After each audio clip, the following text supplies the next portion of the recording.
ये अलग से सुविधा किसी को दी जा सके, ठीक है। और ये देखो ये धार्मिक मामलों को मत बीच में लेके आओ यार, आईएएस बनो, बन बना के छुट्टी काटो यार तुम।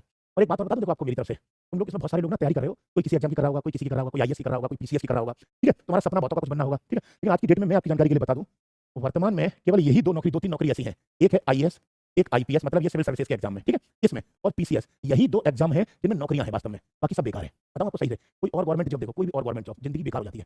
कैसे बेकार होती है, एग्जाम्पल देता हूं, मान लो ऊपर, मान लो तुमको, मैं एक छोटी सी बात कह रहा हूं, तुमको एक छोटी सी बात कह रहा हूं, मान लो तुम किसी एक डिपार्टमेंट में नौकरी लग गई सरकारी तुम्हारी, और तुम्हारी सैलरी लग गई 50,000 रुपए, ठीक है, यानी एक महीने में तुम 50,000 रुपए कमाओगे, सरकारी नौकरी लग गई, मैंने मान लिया तुम्हारी लग गई, मौज आ गई तुम्हारी, तुम चलो एसबीआई में लग गए, केनरा बैंक में लग गए, सरकारी स्कूल में टीचर बन गए, पुलिस में कांस्टेबल बन गए, सीआईएसएफ में लग गए, सीआरपीएफ में लग गए, मान लिया मैंने सरकारी नौकरी तुम्हारी लग गई, ठीक है।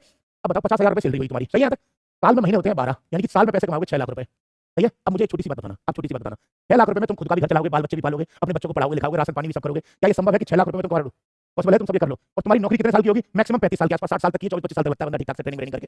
25-35 साल की नौकरी, जब 35 को 6 लाख से डिवाइड करना, मेरी तो मैथ कमजोर है, आप लोग थोड़ा सा डिवाइड कर दीजिए, ठीक है। यानी कि ऑन एन एवरेज तुम 2 करोड़ के आसपास पैसा कमाओगे पूरी जिंदगी में। आपसे पूछ रहा हूँ, क्या आपको भगवान ने जन्म इसलिए दिया कि तुम 2 करोड़ कमा के संतुष्ट हो?